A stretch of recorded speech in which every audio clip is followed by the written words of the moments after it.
नमस्कार। शिक्षक पर्व के इस महत्वपूर्ण कार्यक्रम में हमारे साथ जुड़ रहे कैबिनेट में मेरे सहयोगी श्री धर्मेंद्र प्रधान जी, श्रीमती अन्नपूर्णा देवी जी, डॉक्टर सुभाष सरकार जी, डॉक्टर राजकुमार रंजन सिंह जी, देश के अलग अलग राज्यों के माननीय शिक्षा मंत्रीगण, राष्ट्रीय शिक्षा नीति के प्रारूप को तैयार करने वाली समिति के अध्यक्ष डॉक्टर कस्तूरी रंगन जी, उनकी टीम के सभी माननीय सम्मानित सदस्यगण, पूरे देश से हमारे साथ मौजूद सभी विद्वान प्राचार्यगण, शिक्षकगण और प्यारे विद्यार्थियों, मैं सबसे पहले राष्ट्रीय पुरस्कार प्राप्त करने वाले हमारे शिक्षकों को बहुत बहुत बधाई देता हूं। आप सभी ने कठिन समय में देश में शिक्षा के लिए विद्यार्थियों के भविष्य के लिए जो एक निष्ठ प्रयास किया है, योगदान दिया है, वो अतुलनीय है, सराहनीय है। इस कार्यक्रम में हमारे जो विद्यार्थी उपस्थित हैं, मैं उनके भी चेहरे स्क्रीन पर देख रहा हूं। 1.5-2 सालों में पहली बार ये अलग सी चमक आपके चेहरों पर दिख रही है। ये चमक संभवतः स्कूल्स खुलने की लगती है। लंबे समय बाद स्कूल जाना, दोस्तों से मिलना, क्लास में पढ़ाई करना, इसका आनंद ही कुछ और होता है। लेकिन उत्साह के साथ साथ कोरोना नियमों का पालन भी हम सबको, आपको भी पूरी कड़ाई से करना है। साथियों, आज शिक्षक पर्व के अवसर पर अनेक नई योजनाओं का प्रारंभ हुआ है और अभी हमने एक छोटी सी फिल्म के द्वारा इन सभी योजनाओं के विषय में जानकारी प्राप्त की। ये इनिशिएटिव इसलिए भी अहम है क्योंकि देश अभी आजादी का अमृत महोत्सव मना रहा है। आजादी के 100 वर्ष होने पर भारत कैसा होगा, इसके लिए आज भारत नए संकल्प ले रहा है। आज जो योजनाएं शुरू हुई हैं, वो भविष्य के भारत को आकार देने में अहम भूमिका निभाएगी। आज विद्यांजलि 2.0, निष्ठा 3.0, टॉकिंग बुक्स और यूएलडी बेस आईएसएल डिक्शनरी जैसे नए प्रोग्राम्स और व्यवस्थाएं लॉन्च की गई है। School quality assessment and assurance framework यानी SQAAF जैसी आधुनिक शुरुआत भी हुई है। मुझे पूरा भरोसा है कि ये न केवल हमारे एजुकेशन सिस्टम को ग्लोबली कॉम्पिटिटिव बनाएगी, बल्कि हमारे युवाओं को भी फ्यूचर रेडी बनाने में बहुत मदद करेगी। साथियों, इस कोरोना काल में आप सभी दिखा चुके हैं कि हमारी शिक्षा व्यवस्था का सामर्थ्य कितना ज्यादा है। चुनौतियां अनेक थी, लेकिन आप सभी ने उन चुनौतियों को तेजी से समाधान भी किया। Online classes, group video call, online projects, online exam, पहले ऐसे शब्द भी बहुत लोगों ने सुने ही नहीं थे, लेकिन हमारे टीचर्स ने, पेरेंट्स ने, हमारे युवाओं ने इन्हें सहजता से दैनिक जीवन का हिस्सा बना दिया। साथियों, अब समय है कि हम अपनी इन क्षमताओं को आगे बढ़ाएं। हमने इस मुश्किल समय में जो कुछ सीखा है, उसे एक नई दिशा दें। सौभाग्य से आज एक और देश के पास बदलाव का वातावरण है, तो साथ ही नई राष्ट्रीय शिक्षा नीति जैसी आधुनिक और फ्यूचरिस्टिक पॉलिसी भी है। इसलिए पिछले कुछ समय से देश लगातार एजुकेशन सेक्टर में एक के बाद एक नए निर्णय ले रहा है, एक ट्रांसफॉर्मेशन होते देख रहा है। और इसके पीछे जो सबसे बड़ी शक्ति है, उस और मैं आप सभी विद्वानों का ध्यान आकर्षित करना चाहता हूं। ये अभियान केवल पॉलिसी बेस्ड नहीं है, बल्कि पार्टिसिपेशन बेस्ड है। एनईपी के फॉर्मुलेशन से लेकर इंप्लीमेंटेशन तक हर स्तर पर एकेडमिशियंस का, एक्सपर्ट्स का, टीचर्स का, सबका योगदान रहा है। आप सभी इसके लिए प्रशंसा के पात्र हैं।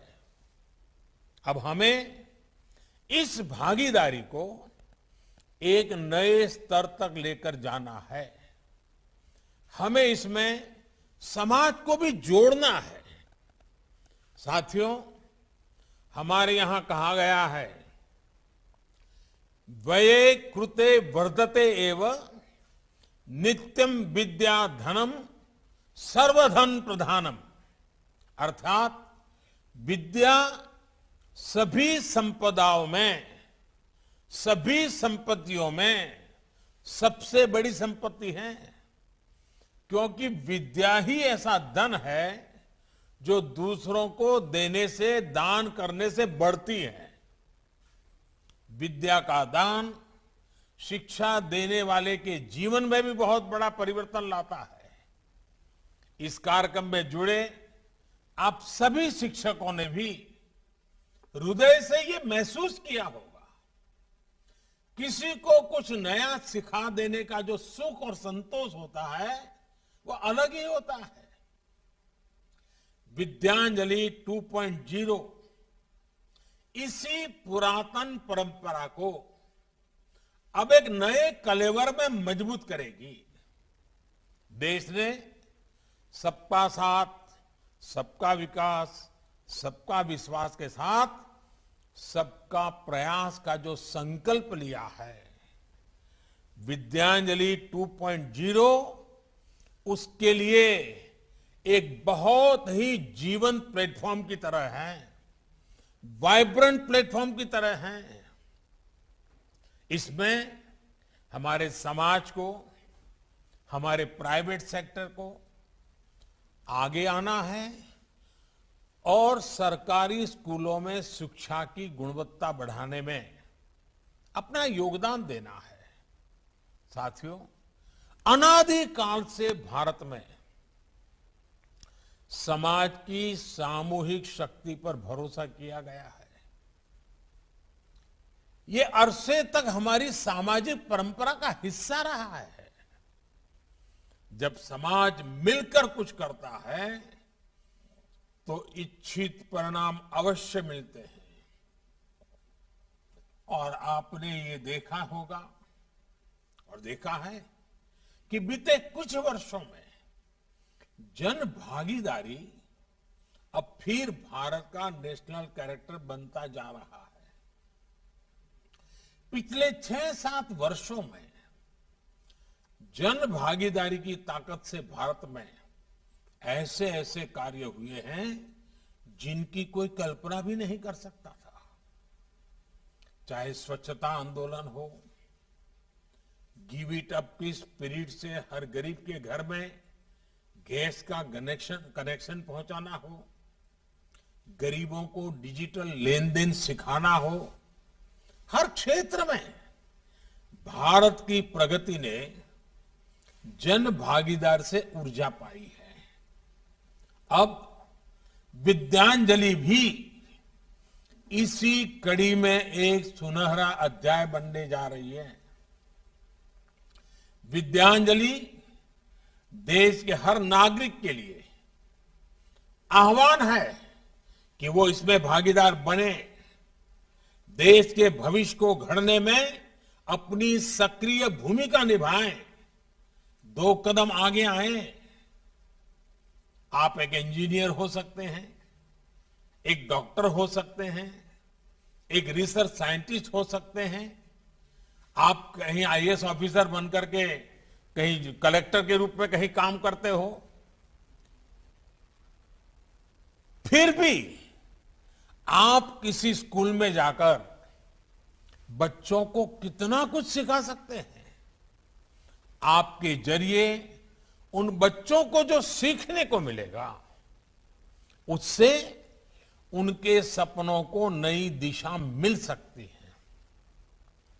आप और हम ऐसे कितने ही लोगों के बारे में जानते हैं जो ऐसा कर भी रहे हैं। कोई बैंक का रिटायर्ड मैनेजर है, लेकिन उत्तराखंड में दूर दराज पहाड़ी क्षेत्रों के स्कूलों में बच्चों को पढ़ा रहा है निवृत्ति के बाद।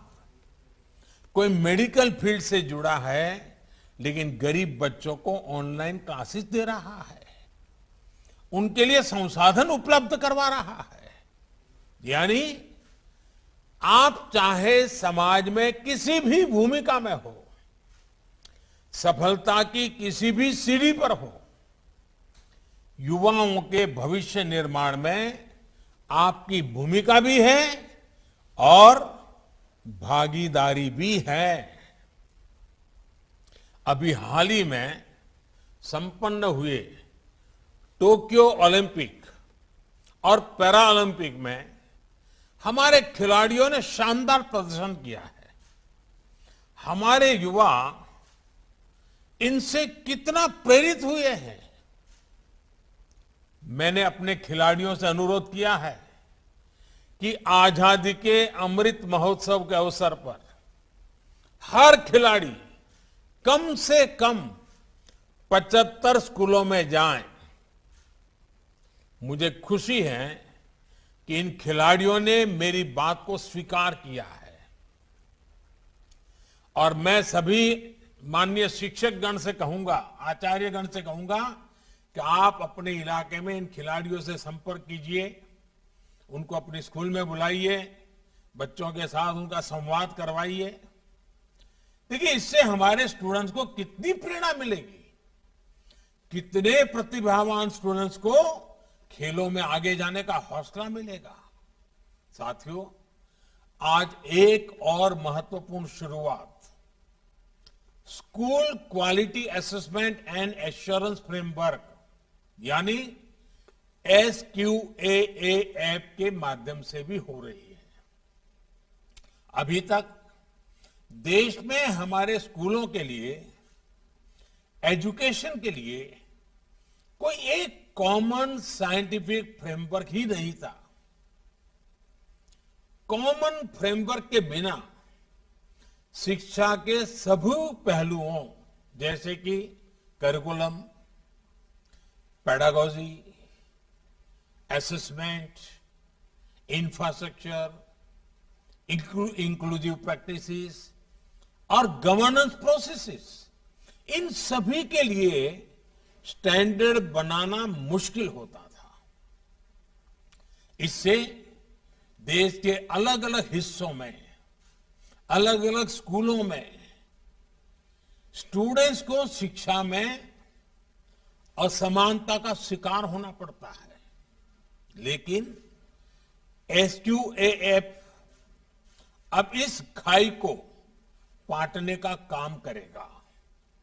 इसकी सबसे बड़ी खूबी है कि इस फ्रेमवर्क में अपनी जरूरत के हिसाब से बदलाव करने की फ्लेक्सिबिलिटी भी राज्य के पास होगी।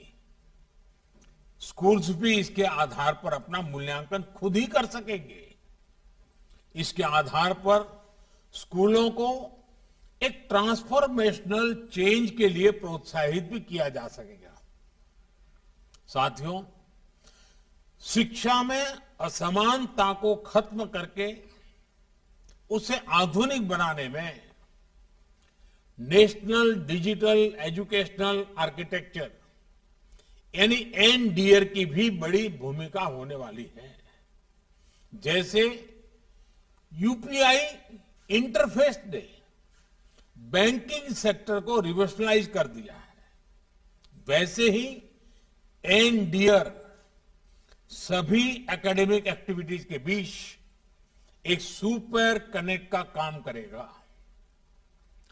एक स्कूल से दूसरे स्कूल में जाना हो या हायर एजुकेशन में एडमिशन, मल्टीपल एंट्री एग्जिट की व्यवस्था हो या एकेडमिक क्रेडिट बैंक और छात्रों की स्किल्स का रिकॉर्ड, सब कुछ एनडीआर के जरिए आसानी से उपलब्ध होगा।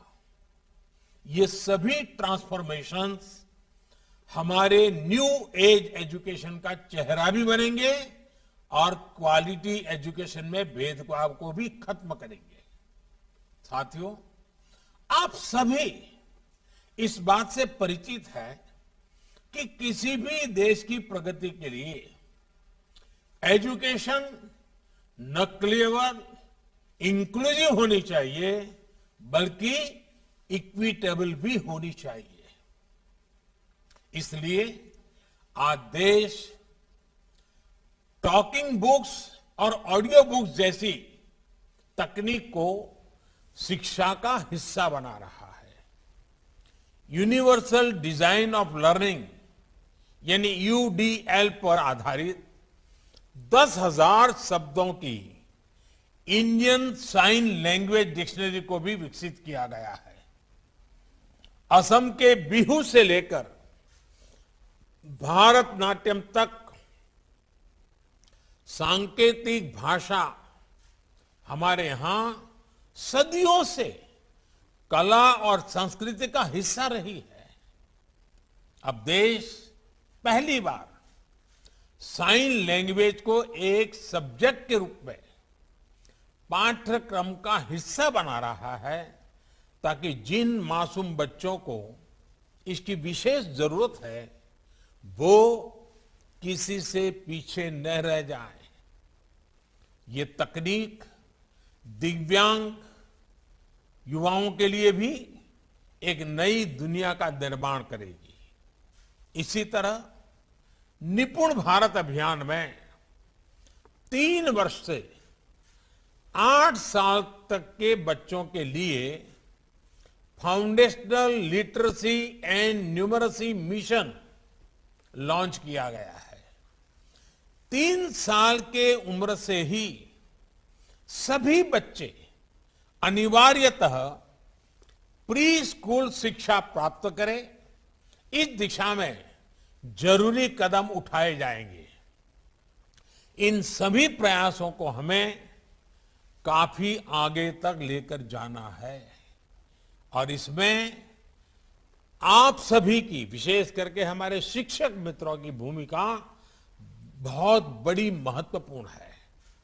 साथियों, हमारे शास्त्रों में कहा गया है दृष्टांतो नैव दृष्टः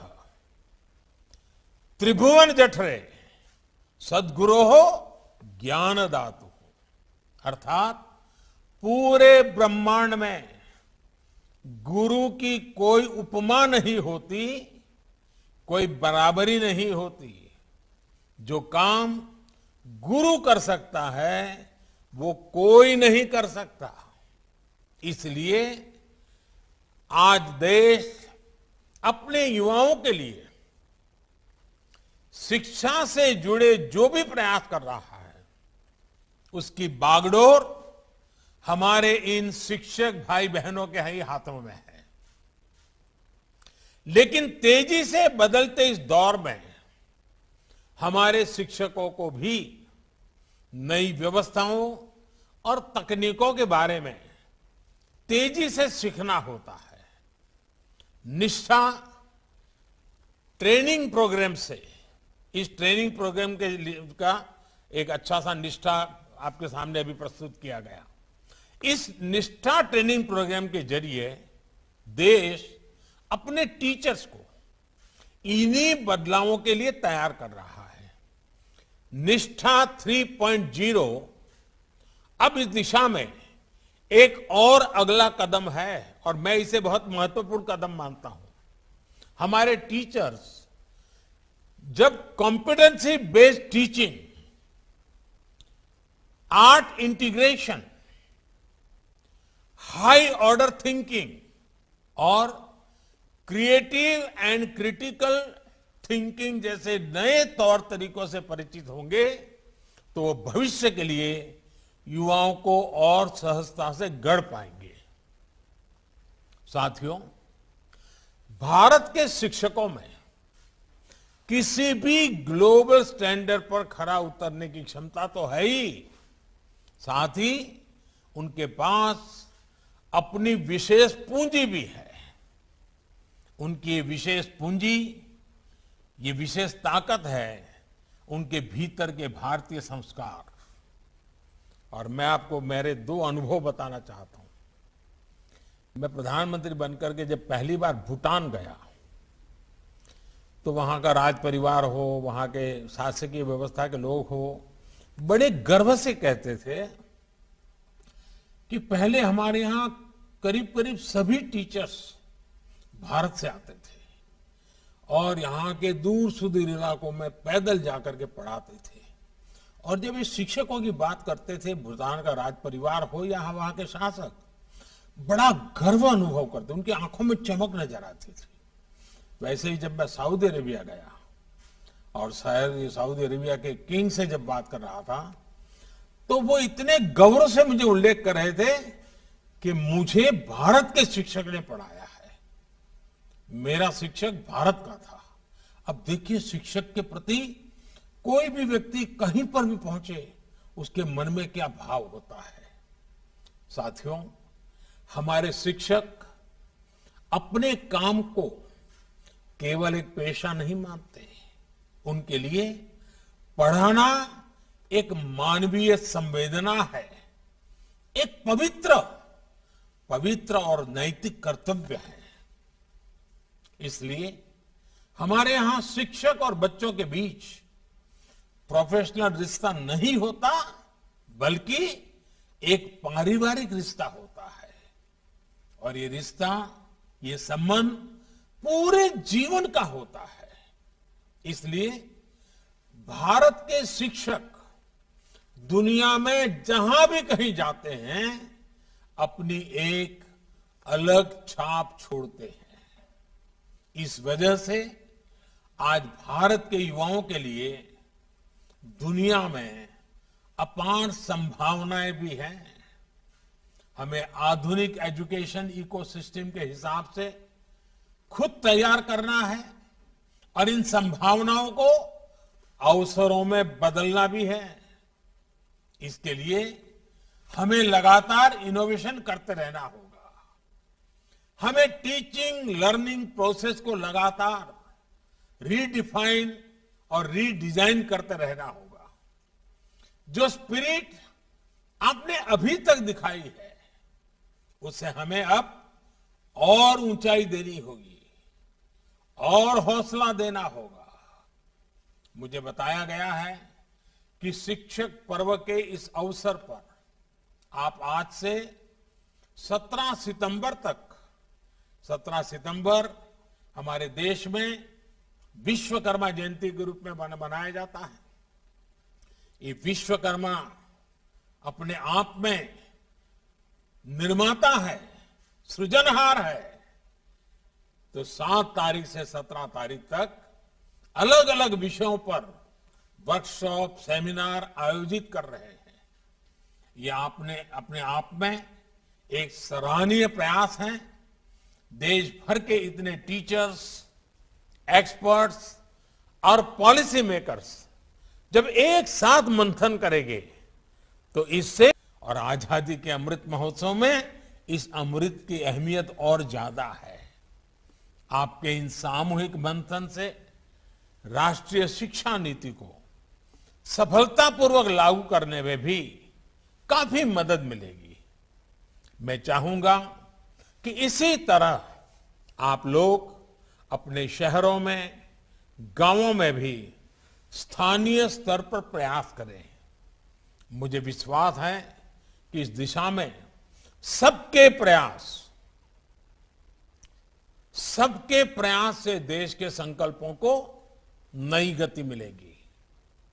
अमृत महोत्सव में देश ने जो लक्ष्य तय किए हैं उन्हें हम सब मिलकर हासिल करेंगे। इन्हीं शुभकामनाओं के साथ आप सभी का बहुत बहुत धन्यवाद और बहुत बहुत शुभकामनाएं। नमस्कार, मैं हूं मानक गुप्ता। अगर आपको हमारा ये वीडियो पसंद आया हो तो इसे लाइक और शेयर जरूर करें, और हां, हमें सब्सक्राइब और फॉलो करना ना भूलें ताकि आप देश और दुनिया की कोई खबर मिस ना करें। तो जुड़े रहिए हमारे साथ और देखते रहिए न्यूज़ 24।